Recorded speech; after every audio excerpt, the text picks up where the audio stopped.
जय श्री कृष्णा। आज हम गीता जी का 6वां अध्याय व महात्म सुनेंगे। श्री कृष्ण भगवान ने की जय।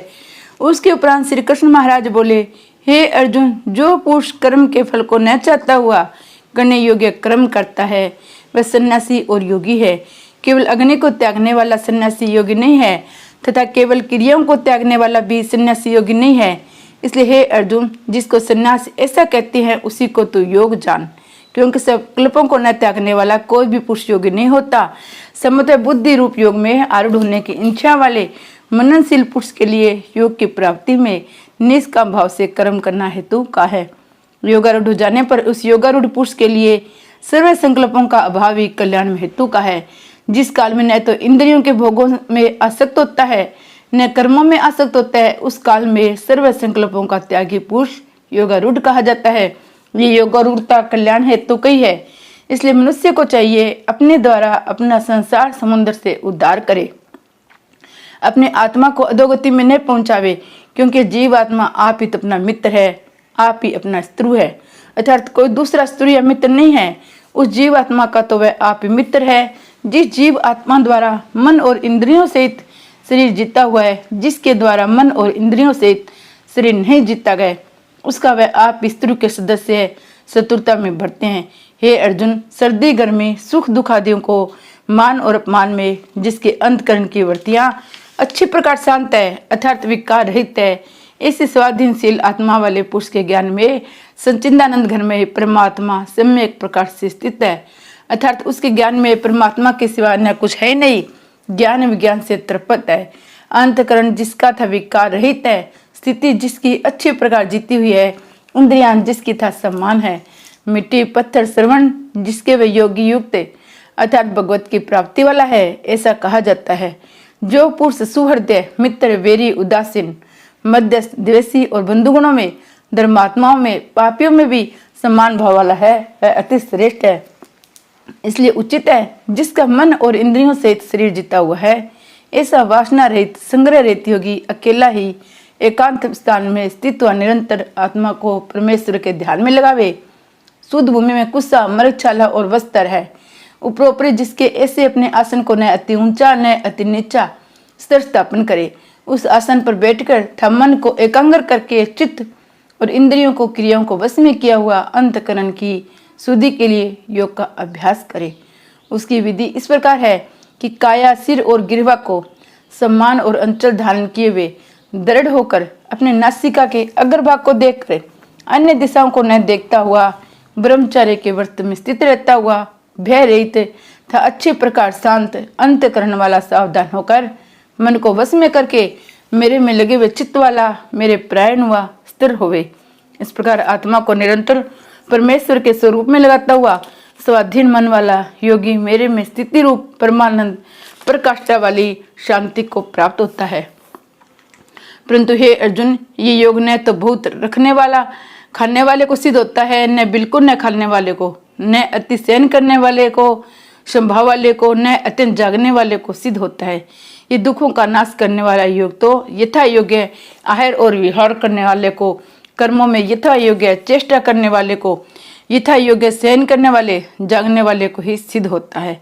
इस प्रकार योग के अभ्यास से अत्यंत वश में किया हुआ चित्त जिस काल में परमात्मा ही भली प्रकाशित हो जाता है, उस काल में संपूर्ण कामनाओं से शप्रहा रहित हुआ पुरुष योग युक्त ऐसा कहा जाता है। जिस प्रकार वायु रहित स्थान में स्थित दीपक जलायमान नहीं होता, वैसे उपमा परमात्मा के ध्यान में लगे हुए योगी के जीते हुए चित्त की कही गई है। हे अर्जुन, जिस अवस्था में योग के अभ्यास से निर्दुआ चित्त उपराम हो जाता है, जिस अवस्था में परमेश्वर के ध्यान से शुद्ध हुई सूक्ष्म बुद्धि द्वारा परमात्मा को साक्षात करता हुआ सच्चिदानंद घन में परमात्मा में संतुष्ट होता है, इंद्रियों से अतीत केवल शुद्ध हुई सूक्ष्म बुद्धि द्वारा ग्रहण करने योग्य जो अनंत आनंद है, उसको जिस अवस्था में अनुभव करता है, जिस अवस्था में स्थित हुआ ये योगी भगवत रूप से नहीं चलायमान होता है, परमेश्वर की प्राप्ति रूप जिस लाभ को प्राप्त होकर उससे अधिक दूसरा कुछ भी लाभ नहीं मिलता है, भगवत प्राप्ति रूप जिस अवस्था में स्थित हुआ योगी बड़े भारी दुख से भी चलायमान नहीं होता है, दुख रूप संसार के सहयोग से रहित है, जिसका नाम ही योग है, उसको जानना चाहिए। वे योग नए उगताए हुए चित्त से अर्थात तत्पूर्व चित्त से निश्चय पूर्वक करना कर्तव्य है। इसलिए मनुष्य को चाहिए संकल्प से उत्पन्न होने वाली संपूर्ण कामनाओं को निःशेषता से अर्थात वासना आसक्ति रहित त्याग कर मन के द्वारा इंद्रियों को समुदायों को सब ओर से ही अच्छी प्रकार वश में करके क्रम क्रम से अभ्यास करता हुआ उपरामता को प्राप्त हुए धैर्य युक्त बुद्धि द्वारा मन को परमात्मा में स्थिर करके परमात्मा के सिवा कुछ भी चिंतन न करे। परंतु जिसका मन वश में नहीं हुआ हो उसको चाहिए स्थिर रहने वाला चंचल मन जिस जिस कारण से सांसारिक पदार्थों में विचरता है उसे रोककर बारंबार परमात्मा में निरोध करे। क्योंकि जिसका मन अच्छी प्रकार शांत है, जो पाप से रहित है, जिसका रजोगुण शांत हो गए, ऐसे इस सच्चिदानंद घन ब्रह्मा के साथ एक ही भाव योगी को अति उत्तम आनंद प्राप्त होता है। वह पाप रहित योगी इस प्रकार निरंतर आत्मा को परमात्मा में लगाता हुआ सुखपूर्वक परम ब्रह्मा परमात्मा की प्राप्ति रूप अनंत आनंद को अनुभव करता है। हे अर्जुन, सर्वव्यापी अनंत चेतन में एक ही भाव से स्थिति रूप योग से युक्त हुए आत्मा वाले तत्सव को संभाव से देखने वाला योगी आत्मा को संपूर्ण भूतों में बर्फ में जल के सदृश व्यापक देखता है। संपूर्ण भूतों को आत्मा में देखता है अर्थात जैसे स्वप्न से जगा हुआ पुरुष स्वप्न के संसार को अपने अंतर्गत संकल्प के आधार देखता है, वैसे वह पुरुष संपूर्ण भूतों को अपने सर्वव्यापी अनंत चेतन आत्मा के अंतर्गत संकल्प के आधार देखता है।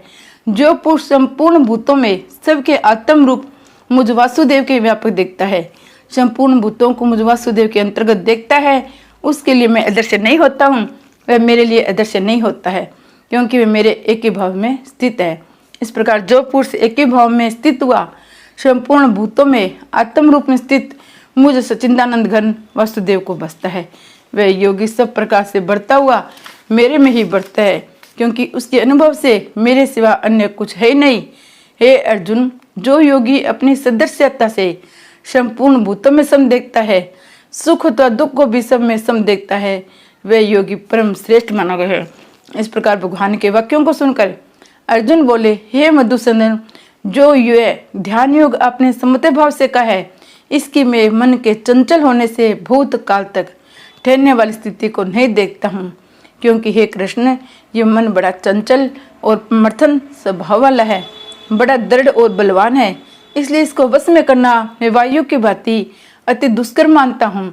इस प्रकार अर्जुन के पूछने पर श्री कृष्ण भगवान बोले, हे महाभाव, निसंदेह मन चंचल कठिनता से वश में होने वाला है, परंतु हे कुंती पुत्र अर्जुन, अभ्यास अर्थात स्थिति के लिए बारंबार यत्न करने से वैराग्य से वश में होता है।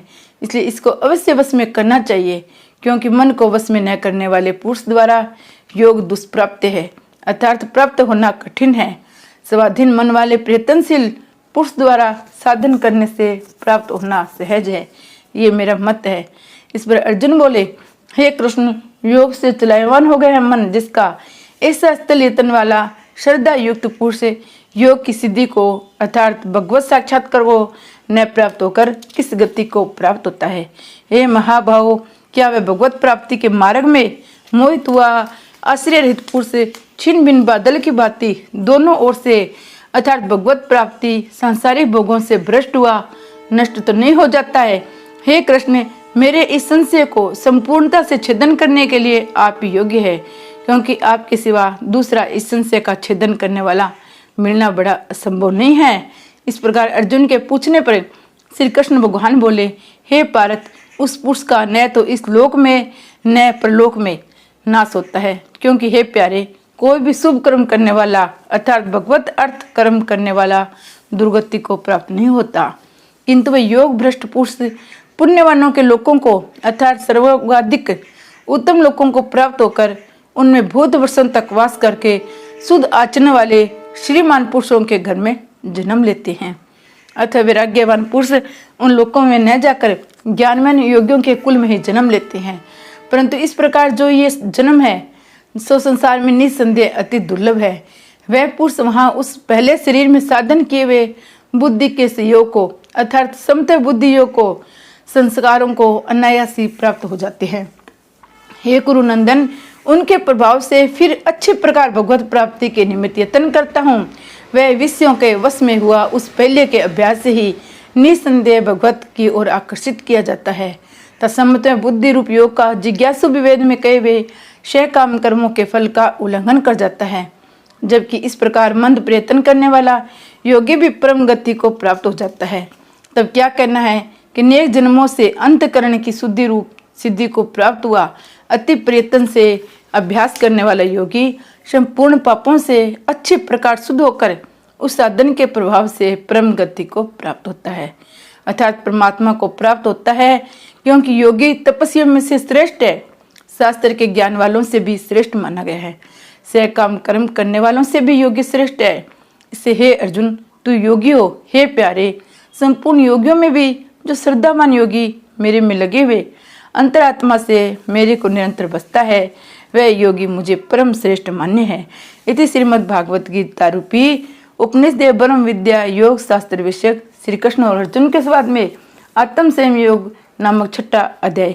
अब 6ठे अध्याय का महात्म सुनेंगे। श्री कृष्ण भगवान ने की जय। श्री भगवान कहते हैं, सुमुखी, अब मैं 6ठे अध्याय का महात्म बतलाता हूँ, जिसे सुनने वाले मनुष्यों के लिए मुक्ति करतगल हो जाती है। गोदावरी नदी के तट पर प्रतिष्ठानपुर नामक एक विशाल नगर है, जहाँ मैं पिपलेस के नाम से विख्यात होकर रहता हूँ।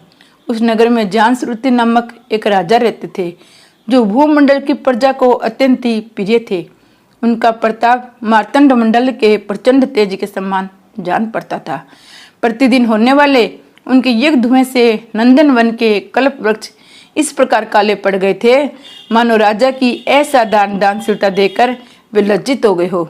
उनके यज्ञ में प्राप्त पुरोडास के रसास्वादन से सदा आसक्त होने के कारण देवता लोग कभी प्रतिष्ठानपुर को छोड़कर बाहर नहीं जाते थे।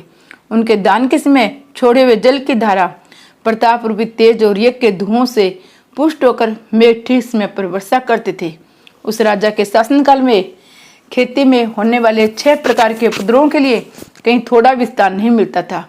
अच्छी नीतियों का सर्वंतर प्रसार होता था। वे बावड़ी, कुएं, पोखरे खुदवाने के मानो प्रतिदिन पृथ्वी के भीतर की निधियों का अवलोकन करते थे। एक समय राजा के दान, तप, यज्ञ और प्रजापाल से संतुष्ट होकर सर्व के देवता उन्हें वर देने के लिए आए। वे कमलनाल के समान उज्जवल हंसों का रूप धारण कर अपने पंखे लाते हुए आकाश मार्ग से चढ़ने लगे। बड़ी उतावली के साथ उड़ते हुए वे सभी हंस परस्पर बातचीत भी करते जाते थे। उनमें से भद्राक्ष आदि 2-3 हंस वेग से उड़कर आगे निकल गए। तब पीछे वाले हंसों ने आगे जाने वाले हंसों को संबोधित करके कहा, अरे भाई भद्राक्ष, तुम लोग वेग से चलकर आगे क्यों हो गए? ये मार्ग बड़ा दुर्गम है, इसमें हम सबको साथ मिलकर चढ़ना चाहिए। क्या तुम्हें दिखाई नहीं देता? ये सामने पुण्य मूर्ति महाराज जांसरुति का तेज पुंज अत्यंत स्पष्ट रूप से प्रकाशमान हो रहा है। उस तेज से भस्म होने की आशंका है, अतः सावधान होकर चढ़ना चाहिए।